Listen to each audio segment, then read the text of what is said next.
Hello everybody, Lore Master of Sotek here, and good morning as we are back with the Special Characters Army Builds series, which we took a little bit of a break from because it's a little hard to get quick battles. With that, you could only do quick battles on beta for a while, but they finally fixed it! The quick battle fix is now live, so I was able to find plenty of opponents super easy. And today I'm bringing you the OG for the channel, my personal avatar, favorite character, whatever you want to call it. I have Tehenhauin, the Prophet of Sotek, leading an all-skink army into the fray against none other than Bretonnia. So we're actually going up against the original opponent for the Lizardmen back when the Lizardmen were released in 5th edition. Which I bet you didn't know that the original box that released both of these races actually had them fighting each other. The artwork, if you go look at it, is very goofy. So to go over the armies, I decided to go pure skink. So as long as it has a skink somewhere on the model, I considered it legal, so to say, for my Tehenhauin build. So I've got 2 units of Pterodon Riders, one of which is the Pahak Sentinels. Then, because I'm going up against Bretonnia, I've got the Colossadon Hunters, Regiment of Round. I've got 2 units of Chameleon Skinks on my flanks. One's back here in the forest.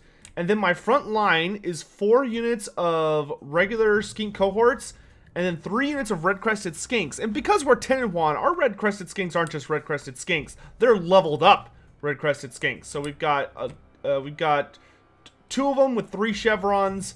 And then, of course, the cohort of Sotek in the middle. Then for a hero, I've got a skink chief who's naked except for he has the war drums of Zahotek, which the war drums do provide a really solid bonus of speed, leadership, and charge. So the charge bonus is actually nice enough that if you keep it near a Stegodon, it can be pretty good. I was going to have him on a Pterodon, which you'll see, because I actually have 2 battles for you guys today.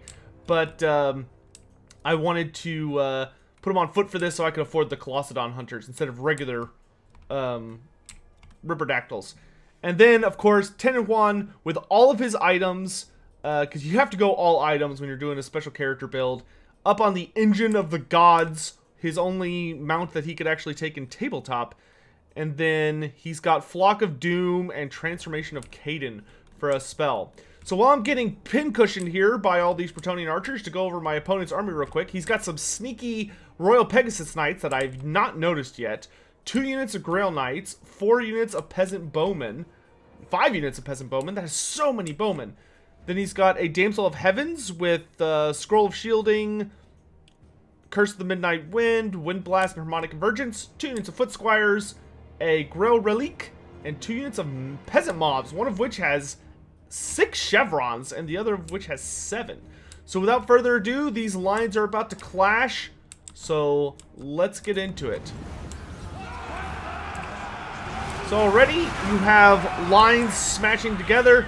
Tehenhauin's going to come in here and start ripping people up.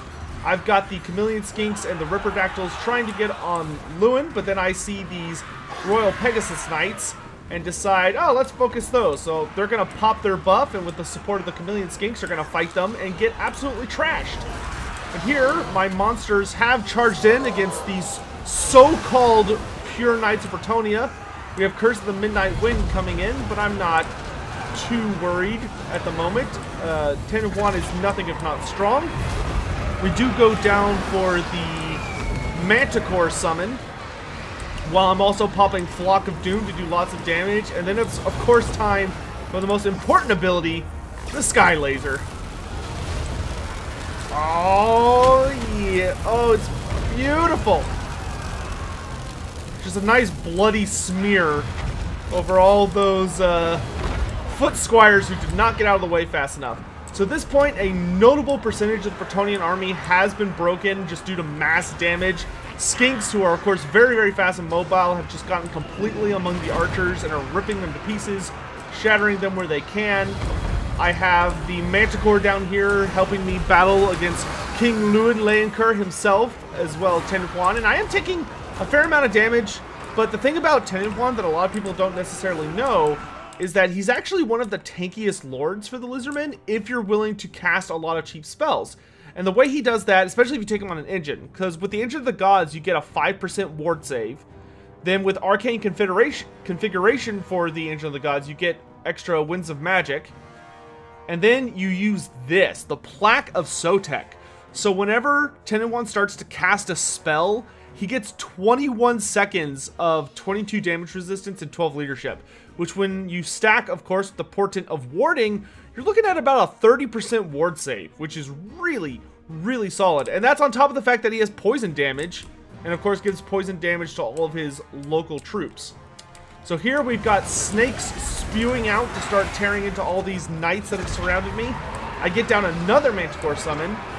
My Skink Chief here is just attacking this Damsel of Heavens, trying to weigh her down. Skinks are swarming in on all these Bretonnian knights, because now I have a huge advantage when it comes purely to numbers. I've got him outnumbered about 3-1, though my troops are significantly lower quality and have a tendency to get run over. But I'm not too worried about it. I still have a lot of red-crested skinks, which means lots and lots of poison and lots of armor piercing. So here you see my skinks are getting pretty heavily run over, but another flock of doom comes in from Tehenhauin, and he's going to come charging in here and just start running over knights. The Bastiladon, I leave back there with some extra red-crested skinks to deal with the Grail Relic, so I don't have to worry about that later. And now it's pretty much down to just Lewin, but my opponent decides to, unfortunately, duck out of the battle there. But that's okay! We've got another battle ready for you guys that I actually had a lot of fun with. But I do want to say thank you to my opponent for the great game. Just want to double check. Sans! Thanks so much, Sans, for the game.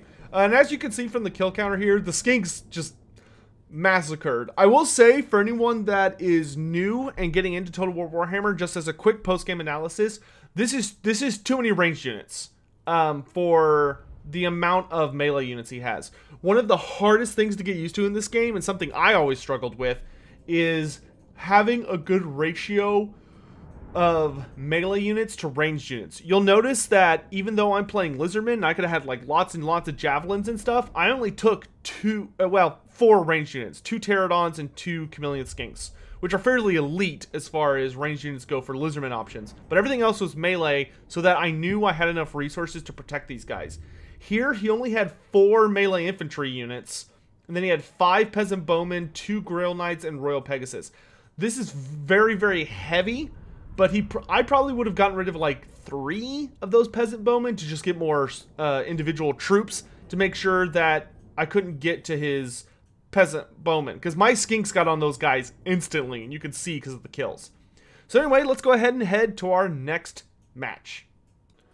Alright everybody, welcome back, and we've got one more game for you guys today, and it's against the ancestral true enemy of the Lizardmen, beyond the Demons of Chaos of course, which is the Skaven. So I've got pretty much the same build, though with a few minor changes. I do have my Skink Chief up on a Pterodon, since we're going up against the Skaven. I do want him to be mobile and not being able to be easily focused down. And in exchange for that, I switched to regular Ripperdactyls instead of the Colossadon Hunters, because the regular Ripperdactyls do, of course, have anti-infantry instead of anti-large, which is going to be much more useful against Skaven. But other than that, the build is the exact same. My opponent, of course, is running the nefarious Skaven. I believe his name is Nocturne, the dude I'm playing. And he's got a unit of Skaven slaves here to defend against traditional things that might sneak up on his war machines. But of course, we've got non-traditional options. Then he's got a very, very nice war machine battery. He's got Ikid Zap Zap, Warp Lightning Cannon. He's got the Teeth Breakers, who just pop concealment bombs, so I can't see them. Though I did see them in the first few seconds opening of the game, so I know they're around there somewhere. He's got the Council Guard, and then a front line of Clan Rats and Skaven Slaves with Spears. A notable Clan Molder representation with 2 Rat Ogres and a Hell Pit Abomination. And then he's got a Plague Priest and Ikit Claw in his Doom Wheel. And for his spells, the only spells he took was Howling Warp Gale and Death Frenzy. So no offensive spells, just debuffs and a buff. So we'll have to see if that pays off for him. But that War Machine line is going to be nasty. So without further ado, let's get started. We have the War Machine and Ikit Zap Zap firing in on Tehenhauin, who's going to take so much damage. Because those are, of course, very accurate machines that they just hurt so bad. And that's why I'm just rushing over here. I've got my Ripperdactyl Riders coming around the flank, my Pterodons coming in the back, but he does see them to his credit. Pops Howling Warp Gale, and I'm like, uh-oh, because he's got the Teeth Breakers. But thankfully, I have one other thing. And you'll notice I actually summoned a Manticore really early back here, just to give Tehenhauin the 21-second upgrade to his ward save. So here, I'm going to go ahead and dive in my Ripperdactyls just to get on the Teeth Breakers and shut them down for a minute. Which is going to let my Pterodons get close enough that they can do their job. So over there, we have the front lines meeting, but now comes the important bit. Boom! Goodbye, Warp Lightning Cannons. Those will be gone very shortly. Tehenhauin punches a nice big hole through the front line. I've got Skinks wrapping around the flanks. Do get off a Flock of Doom here, and I see that Hell Pit Abomination. I'm like, nah, nope, nope. So much nope. Gonna send in the Manticore to distract that. And back here, the Ripperdactyls did break, but they rallied almost immediately as soon as they got up into the air. And we've already seen off Ikit Zap Zap thanks to the Pawhawk Sentinel. Awesome drop rocks. And now I've just got Javelins raining in on the Teeth Breakers and the regular one. We summon another Manticore back here as Tehenhauin looks for a safe place to mosey around. The Skink Chief is focusing all of his darts on the Plague Priest to get rid of him as quickly as possible. They are our most hated rival, after all. And then we've just got Chameleon Skinks lined up on the side, shooting into these Rat Ogres. And Tehenhauin's going to come in here, and with his Terror, it's easily going to rip up this Skaven line. And these really inferior Skaven are also going to get shattered terrified very quickly by the Bastiladon. And because I have so many units of Skinks, they are going to be able to actually commit to chasing off all of these units who are providing a problem. Here, we do see the Teeth Breakers and the regular Warp Lightning Cannon have broken, so now I'm just committing the Pterodons to pew-pewing them with their Javelins. Here, I've got the Bastiladon going up against Ikit Claw, and I'm going to fire a laser here, but he's going to see it and very quickly move out of the way. But I do have Stand Your Ground active to try and protect me from that Hell Pit. And now that the Plague Priest has been cut down by the Skink Chief, the Skink Chief is going to focus the Hell Pit Abomination. And now I'm sending in everything on this flank against the Hell Pit. So the Skinks, the Skink Chief, the Ripperdactyls, all those guys are going to try and kill that. While my Dinosaurs all gang up on the Council Guard to try and break all their little friends and give us a good situation here. But now Tehenhauin's got eyes on Ikit Claw. Oof! And he's going to put a nice big old dent in that Doom Wheel. Meanwhile, the Bastiladon and the cohort of Sotek summoning snakes down against the Council Guard to just give them a really, really bad day. And now Tehenhauin is just unleashing all of his might. Get off a Flock of Doom here. Looks like he goes for a power, unlimited power here, but he has taken so much damage from Tehenhauin. And you can see now that the Skaven are all starting to shatter as the Lizardmen are just too much. The Council Guard are still barely hanging in there, but it's pretty much over at this point. And with a couple of Javelins, Ikit Claw eats the dust. And he is no more, with Tehenhauin lumbering off to finish the battle.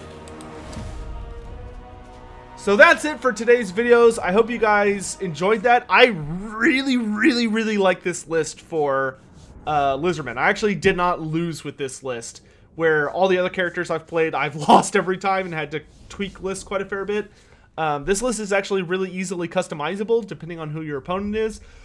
But, of course, it won't work against everybody. There are certain armies this would not do well against at all. Like, Norskins would not want to take this against Norska, just because they would chew through your Skinks and get super buffed, and it would be a bad time. Words of Chaos would also probably do really well against this list. But, in any event, there's your all Skink build for the Cult of Sotek.